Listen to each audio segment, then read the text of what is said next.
Welcome to Frontline Nursing, a NurseMinder production that gives you an insider's look into the daily life of nursing from those who are currently working on the front lines. Whether you are considering nursing as a profession, you're a student already, or a nurse in transition, this show will give you some behind-the-scenes information to help you guide your career. Today's episode combines Footcare nursing with self-employment, as the nurse we are about to talk to is an entrepreneur. So get those apps and pens and papers ready, because this is going to be exciting. Today on Frontline Nursing, we are joined by Sandra Dickerson, an LPN who found herself working as an entrepreneur in her own foot care business. Welcome to the show, Sandra. Hi, thank you for having me. Hey, so I always like to get started just to kind of get a sense as to how people find nursing as their career. So what guided you towards nursing? I just always wanted to be a nurse since I was young. My aunt was a nurse for many years, and I kind of looked up to her and wanted to follow in her footsteps. What kind of nursing did she do? She worked in the emergency in the hospital where I grew up, and then later in life she was managing in home care. Oh, in home care, okay. Mm-hmm. Is that kind of how you ended up finding foot care as a passion? No, I didn't even know about foot care until I was working at my first nursing job. And it was at Boyle McCauley Health Center, and we did free foot care for homeless people there. Okay. And then once my position was done there, one of my coworkers told me to get my foot care certificate and that she would get me a job doing foot care professionally. So that's kind of how it happened. Well, that's awesome. So how long were you at Boyle McCauley? I was there for almost a year. And primarily, was foot care your primary focus at that time, or were you doing other things with that patient population? No, we worked in the medical clinic the majority of the time and just did free foot care on Wednesdays. Okay. And they used to take turns with the nurses. Each week, a different nurse would go volunteer doing the free foot care. Mm-hmm. So what other things did you do in your role when you were at Boyle McCauley? At Boyle McCauley, a lot of paperwork and referrals and just flu shots, other immunizations, wound care, pretty much everything under the belt of working in a medical clinic.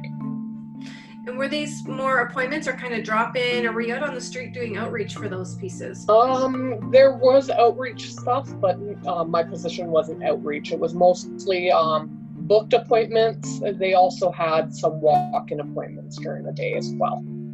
Okay, that's interesting. I spent some time working with the same patient population in New Brunswick when I was going through my schooling, and I always found them to be so appreciative of any support that they got, and such a wonderful population to work with.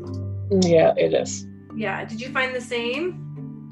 Yes, I did, and I still, with Footcare, my business partner and I, we always go volunteer at Homeless Connect twice a year, doing foot care for the homeless people there as well. Yeah, such a valuable service. Mm-hmm. Yeah. So let's talk a little bit about how you found your way into being a business owner or a part business owner, and a little bit about some of the steps you had to take, the struggles, maybe the successes. How did that go for you?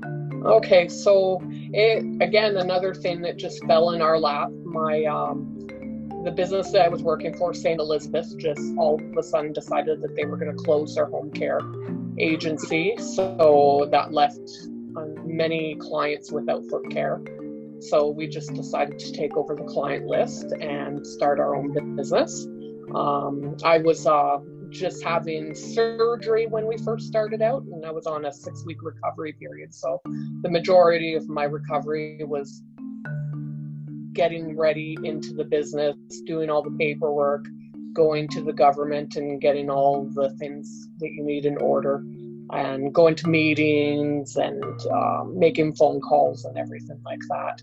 So I didn't really have a recovery, but it was good to have that time where at least I was on sickness benefits and I was getting paid to do it, to be able to sit at home and make calls and go to meetings and stuff. You just jumped right into the entrepreneurial world, like we work all the time. Yeah. So for those who are listening who are thinking, like this might be something new for them to even consider that this could be a job that they create themselves. They found a gap maybe in their workforce. Do you recall some of the agencies you had to talk with, or what kind of paperwork or licensing you needed to get, or did you have to talk with your regulatory body? Can you walk us through some of that? Yeah, so we had to talk to the CLPNA. You need to have extra liability insurance. So they say to at least have 2 million extra liability insurance, but we opted to get the 5 million. And because you're with the CLPNA, you go through an insurance company called Lloyd Sad, and they actually give us a really good deal for that. Then you need a business license to operate. You've got to go through Revenue Canada to get all of your remittances done. Each bi-weekly, you have to send remittances to the government to say how much you were paid and how much you made and everything like that.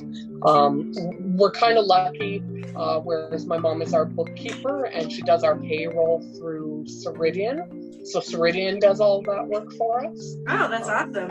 Yeah, so it's definitely a lot of work getting to start up. And I think the majority of that stuff was done through my business partner, because she had to actually go down to places and sign paperwork and everything like that, whereas I was just out of recovery from surgery and I wasn't able to actually leave the house for the first 3 weeks. Yeah, you were focused on making the phone calls and getting connections made. Hey? Mm-hmm. Yeah. Yes. Okay, so I know about business licensing and I know about the insurance. I have to go through that for my stuff as well. What else was I going to ask you? You had mentioned this remittance. It's a bi-weekly thing that you need to do. Is that all? Yes. Eventually, we just got a letter in the mail actually yesterday saying that now we can do it quarterly. So every 3 months we'll now be doing the remittances. But again, Ceridian will take care of all that stuff. Yeah. Is your service considered an essential service, or would you still need to charge the relevant taxes for the province that you're working in? It's an essential. We don't have to pay the taxes, the GST. Okay, so it's one less thing you don't need that other businesses might need is the GST number. Yeah, and we also don't charge GST because it's a medical service. Mm-hmm. Yeah. Mm-hmm. Perfect. Okay, so with that, in terms of, I know you kind of had a ready-made population for you at the facility where their services stop. Mm-hmm. Have you been looking external? How do you build a reputation in the community? What strategies are you using to build your business? A lot of word of mouth works really great. Also, we go to conferences and things with other foot care nurses, and you get your name out there and you meet other foot care nurses, and there's always people retiring or leaving the business. We actually ended up getting some more clients from another foot care nurse that decided to retire. And because I knew one lady that had been doing foot care for many, many years, she recommended us, and we ended up getting about probably another 25% of our workload through this other lady that was retiring. Do you have a full workload in terms of like full-time hours with patients? Not just the business side of it, but would you consider it to be full-time with patients at this point, or are you still building? I'm more part-time. I see around 40 patients a week, and I think it usually ends up being about 20 to 25 hours a week. Okay. But we get paid per patient, so it's definitely different in that way. Mm-hmm. Mm-hmm. And I'm assuming some of them are all in the same residence. So you go to one spot, you see a lot of them at the same time. Are you traveling to anybody's individual home? We do mobile foot care in home, and a lot of long-term care facilities or seniors complexes. Mm-hmm. And with that business growing, just seniors and geriatric care, I can see that there might still be opportunity for foot care nurses to continue to build their own business and brand in this area. Yes, there is a lot. And we have noticed my business partner has gone to a couple of long-term care facilities that don't have a foot care nurse and that are interested in having somebody come in to do it, but we don't have the capacity right now to take that. So there is still places that are looking for regular foot care as well. Yeah. I'm guessing that within your line of work, you're actually getting to build relationships with your patients that you maybe wouldn't think of traditionally as someone who's doing foot care, but you must see them on a regular basis. How often do you see them? Every 6 to 8 weeks usually. Every 6 to 8, okay. Yeah. And so long-time patients, or I guess clients, I suppose would be the word you would use in a business? Yes, a lot of the clients that we started out with were from St. Elizabeth. I have many different clients that I've been seeing for the last 3 years. Oh my gosh, regularly. Wonderful. Yeah. And do you find that you get to know their families as well, just based on kind of where they're living currently? It all depends. Some families you get to know, but a lot of them it's more individual, just you and them. That's fascinating. Yeah. I wouldn't have actually thought that there would have been a connection for that long-term relationship. I don't know why I wouldn't have thought that, but I just kind of figured it was you get called, you come in, the next person comes in and takes over, like your business partner might see them the next 3 times, and then you would see them. Do you guys keep your own clients, or do you share clients in your own company? We have our own clients. So I live in the South End, so I do the West End, the South End, and south of the city, and then she lives in Fort Saskatchewan, so she does north of the city and the North End. Sometimes I do have 2 clients, a husband and a wife in the West End, and he is in the hospital in the North End right now, so Allison will go see him in the hospital while he's there, but not very often do we crisscross with patients.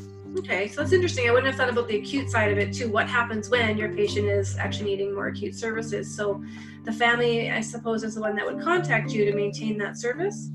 Yes. A lot of the time, new clients too come from the hospital. They don't tell their family that they need the help with their feet, and the family don't know to check to make sure that they are getting done. So they don't realize that this needs to be done until they are in the hospital. And then that's when we usually get the call for the home visits and things.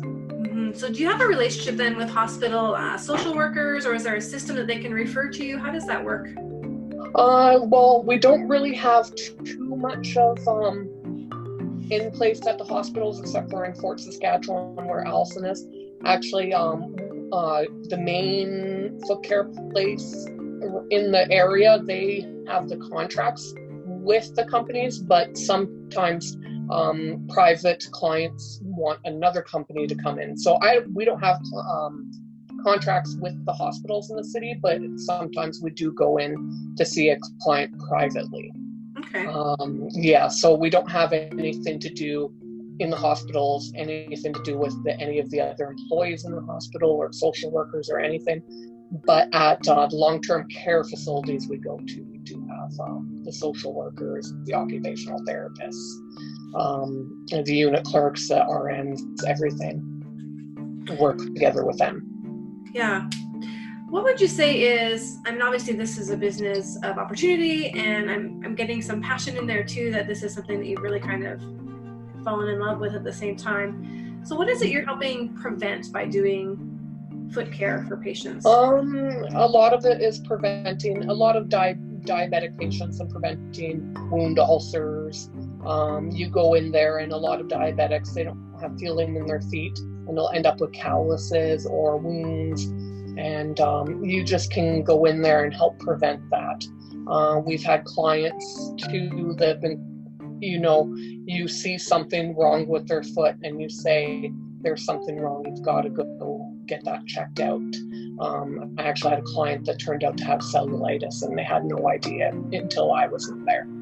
Yeah. So it's very important to have your feet checked regularly as well, because a lot of diabetic patients if they get that wound, they can end up with an amputation. So. And when you were with the homeless population, I mean, I know diabetes is certainly an issue there as well, but what about other conditions that you may have been a part of educating and treating and helping them maintain their foot health?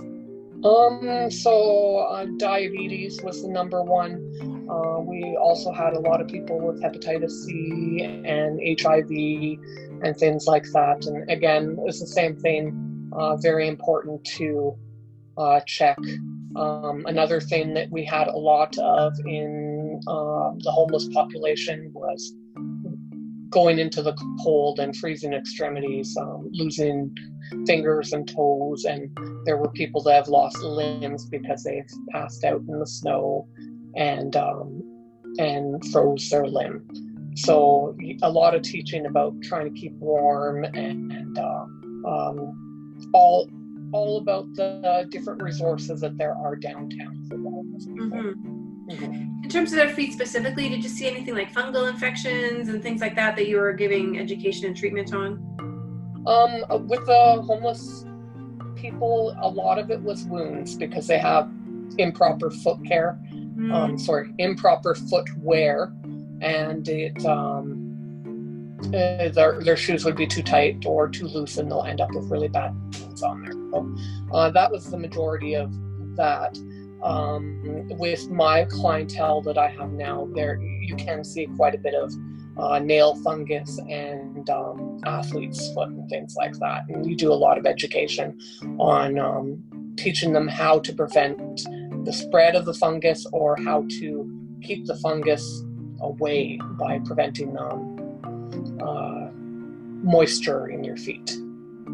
It sounds like you really need to collaborate with the physicians as well, as I don't anticipate LPNs have prescribing responsibilities currently, and I don't know if that will change in the future, near future. I think it's just brand new for RNs in certain circumstances. So it sounds like with those moments where you're educating, you really need to be able to collaborate with the staff in the facility and the physician in order to promote that treatment. Yeah, the majority of the time I collaborate with the RNs that are on duty in the units. I'll go and I'll discuss the issue with them, and then they will bring it to the physicians and get whatever prescription needs to be done. A lot of the time it would be something for a fungal skin infection or a fungal nail infection. A lot of the medications with fungal nails don't work though, so there's usually not too much that they can do with that, but I've noticed with athlete's foot, they can definitely help take care of that. And it's a lot of education on the staff's part to be drying in between the toes and making sure their feet are dry after their baths. Yeah. So a lot more collaboration than I would have thought for being in your own business. With that, have there been any challenges in terms of being kind of an external member of the healthcare team and coming into a facility and trying to elicit a change for the patient's care? Because I already knew the majority of the clients that we have, we didn't really have too much of an issue going into the places. I think that my business partner is actually the one that had struggled a little bit with that because she didn't know them as well as I did. A lot of it is we go in, we have our own binder on the unit, and we chart in our own binder on each client. And I guess the staff didn't know that they could go there to see the notes, to see what happened if the client's family had asked about it, and they had to implement some changes in her long-term facility in the North End. But in my experience, I haven't had anything. It's just always been the same. Usually the RN or the unit clerk will just leave a note for me if a family has a concern or anything like that, and then I take care of it the next time I'm on that unit. So with documenting and leaving information on the unit, do you also then have a copy or documentation that you have yourself in your business to maintain? And no, for that we do not. In the long-term care facility, it's all just kept in the binder, except we do take a copy of their consent back home so that we have on file their consent. But with our home visit people, we have to have a file on them. So everything that we write, everything that we do with the clients is on hand in the filing cabinet at home. Well, because our business is done out of my home, it's all there, and then Alison has her own filing cabinet at her home with all of her clients' stuff. For those who are listening and are thinking, oh, this sounds easy, I want to be my own boss. Can you talk about some of the requirements around keeping that patient information confidential? Okay, so we do all paper. We don't have any of that on the computer. You have to have a locking filing cabinet, and it has to be in a room that you can also lock. So it's kind of like a double lock situation. that's just stuff that we learned through St. Elizabeth when I was there. They had the same kind of filing cabinet and everything like that. And so you do have to have specific criteria for that. And I know that the people that do online charting for their Footcare business, they have to have different protocol as well. I was going to ask if you chose paper because there are some requirements around electronic charts. Yeah, and I find that it's a little bit more challenging with the electronic charting because you have to have so much firewall protection and protection from hackers and everything, because it's pretty easy for them to get into your computer, but nobody. The right software and the right processes, yeah. Yes. And you have to go through HIPAA and everything like that. So it's a lot more work, I find, for the electronics. So we just kept it to file. Have you designed your own forms and formats to speed up the process? Yes, we had to design all of our own consents and documentation and our assessment form and everything. We had to design everything ourselves when we started.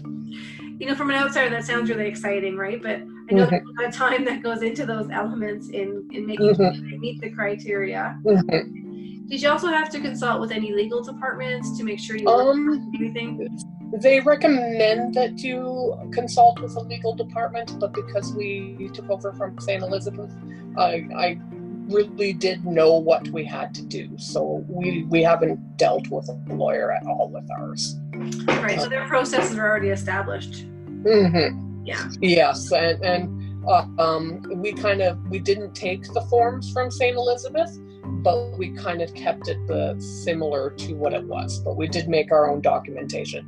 And again, my mom is a bookkeeper, and she's really good at making those kind of documents and things like that. So she did all that for us. That is handy. How do you know how much to pay yourself? It was really handy having that help and not having to worry about our bookkeeping and numbers. So you can't really ask me anything about the numbers. No, that's fine. I don't need to know numbers. I knew someone was involved there. Yeah. How do you determine how to pay yourself? Okay, so when we were working at St. Elizabeth, we made a certain amount per hour. When we first started out, we didn't know how it would go, so we made it the same rate per hour, and then we went back and we looked at it 6 months later. Once the new year came, we decided we can afford to pay more, so we went to paying per client. And then eventually, once we realized it was going good with that amount, then we added on mileage. So we were getting paid for mileage then. Oh, fun. That's awesome. That's really interesting to hear that process and that the timeline that you took to really see how it was going to work out for you, revisit it, renegotiate what it was going to look like going forward. And then again, that cycle it's almost like the nursing cycle, right? Yeah. Come back, evaluate, and re-implement. It did take a long time to build up the money, because when you first start out, it took us a couple of months to start getting paid from some people. So the first couple of months that we started out, we weren't getting paid. So we put all this money into the business, and we were waiting for that money to come back and to see how it would go before we actually decided how much we were going to get paid. And by the new year, we had already had enough to pay ourselves back what we put into the business, and still have a good amount of savings in the bank account. So yeah, it's definitely it's a different process, and you can't decide right away. You have to keep reevaluating and going back to see how things can be changed. Yeah, so how many kind of resources do you keep? And I'm thinking resources in terms of patient care materials or supplies that you might need to do your job. Is that a significant cost for you, or is it on the lower side? When we first started out, it seemed like it was a significant cost because we didn't have the money. Yeah. But now I pretty much only order things every 3 months. We purchase the majority of our products through Value Med, which is a local medical supply warehouse, and yeah, I place an order every 3 months. Allison picks it up, and we stock everything up. And I'm guessing about every 3 months I spend $500 to $1,000 on supplies, and that isn't a lot compared to what you would think, because there's different things. We need dental bibs for the patients. We need baby wipes. We need lotion. We need hand sanitizer. You need gloves. You need a lot of different things. And also, when you run your own sterilizer, you need all the different indicators that show that your tools are sterilized every time. And that's the majority of the cost is there. So did you have a sterilizer in your home? Nope. So when St. Elizabeth closed down, they left everything at the facility that they had their office. They left everything behind. So we still do all of our sterilization in that same office because it was already set up, and they charge us very little rent because we're only there for 15 minutes to 30 minutes a day. Yeah. And because St. Elizabeth left the autoclave there, they sold it to us for a donation. So the equipment is ours now, but it's not at home. In order to have it in the home, you have to have a whole separate room built with, it's a lot of work to get sterilization in your home. So as long as we can, we'll stay in that small little location. That really worked out well for you, that whole transition piece. I mean, all those pieces that you would have needed to consider were really just already there for you to step into this. Yeah, the majority of the cost setup was they didn't leave behind their tools that you use for the Footcare, so we had to purchase 30 sets when we started, and that was the majority of our cost for setup. But like I said, we had all of the money paid back by the new year. Right. Yeah, by the new year. So we've talked about a lot of different components to having this business. I mean, there's the sterilization, there's the equipment, there's the business license, the marketing, and all those kind of pieces. Have I missed anything that you think the listeners may want to know about preparing themselves to become an entrepreneur in the healthcare field? I guess a lot of it is the teaching. Like, I had to take a course for Footcare, and in that course they actually teach you about starting your own business. So I do recommend, if you are going to start your own business, to take that module through the Footcare course and actually learn it, because it did have a lot of valuable information on that. Other than that, it is a lot of work, and it is pretty stressful for the first few months getting started. But once you get into the flow of things, it's a lot better. And if you do have somebody that can do your bookkeeping for you, it makes it a lot easier as well. Well, and if it wasn't your mom, it'd be somebody else. Yeah. No, she didn't do. She can't do the income tax for us, but she did everything up to the income tax. And then I got a local accountant in my area in the city to do our income tax for us. But everything just goes so smooth. Yeah, income tax is another area for sure. Yeah. That's awesome. All right, so let me look and see what I have here for questions. That was been very fascinating, and it kind of took me back to a lot of things. I mean, when I was in the military, I got to work in the sterilization unit and help process and mark, and so I kind of have a real good visual of what you're having to work with there. And I hadn't considered that. I just assumed maybe the tools were single use and throwaway, but I guess there are some tools you need to keep. Yeah, you can use single use tools, but it's more cost effective to have your own. Yeah. But again, autoclave usually costs a lot of money, so a lot of people can't afford it right away, so they will use single-use tools. Also, another thing about doing your own sterilization, you do have to have a sterilization certificate in order to do that as well. There's a course that you just take through AHS, I think, and I did that while we were doing our startup. And when you're starting up as well, you have to have AHS come out and check your sterilization procedures and your policies that you have in place, and they have to clear you to be able to use that sterilizer and make sure that your tools are sterilized and everything. And then is there any process of yearly accreditation or follow-up that they do with you just to make sure that the standard of care is still maintained? I haven't noticed any follow-ups so far. We do keep in contact with the man that does all that stuff. He hasn't contacted us about coming out to check anything out, so I don't think there is anything like that. But you do need to have regular yearly maintenance on your autoclave to make sure it's in working order. Sure.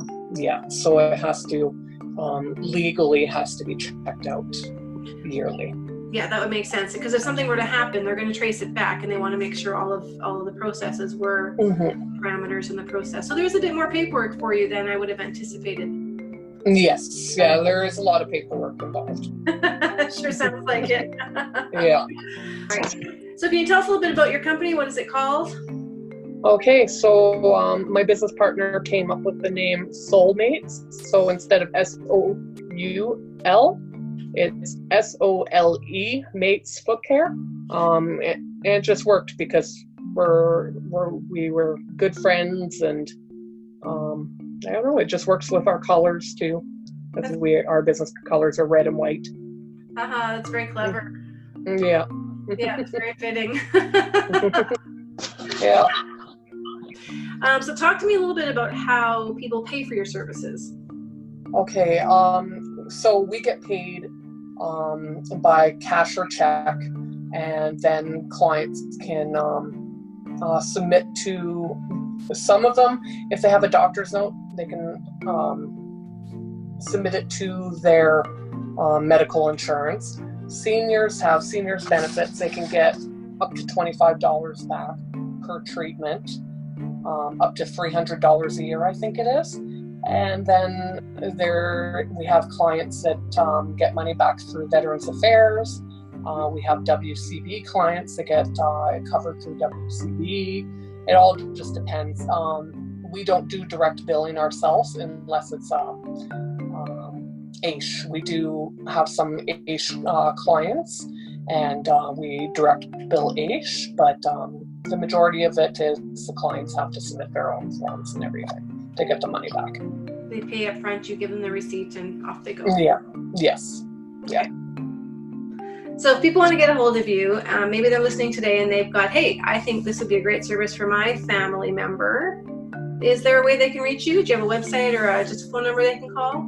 We've got a Facebook page under our business name, but also we have got a business phone number. I'm just looking up the phone number right here. I don't know it off by heart, so I don't call it. So our business phone number is 780-782-3958. And then we also have email. So it's soulmatesfootcare@outlook.com. Awesome. Do you primarily just service the Edmonton area, or do you go outside the Edmonton area? So Alison goes to Fort Saskatchewan, Lamont, St. Albert. I do, I haven't been there often, but Spruce Grove. I go to Devon. I actually do a clinic in Thorsby monthly. And then we both go to Pinoka every 2 weeks, the long-term care facility right here. Wow, that's awesome. Mm-hmm. So it's quite an area that you cover. So for those who are listening who are looking. Mm-hmm. Usually, as long as we're in your area at the time, it's better for us. Like I said, I go to Thorsby monthly, and on the way home, sometimes I'll stop in Kalmar or Devon and see clients there. Awesome. Mm-hmm. Thank you so much for joining us here. Now don't forget to head on over to nurseminder.com, click on the link for Frontline Nursing, and you can get the podcast plus content. This includes the video recording of Sandra's conversation with me. In addition, we have the After the Recording, where I ask her some questions from Facebook fans and dig a little bit deeper. You'll also notice that there are free downloadables in your membership area, so go ahead and join that membership group today. If you also have a story you'd like to share on this podcast, just email me at info@tammydunnett.com and use the subject line Frontline Nursing. Thanks for listening, and until next time, make it a great day.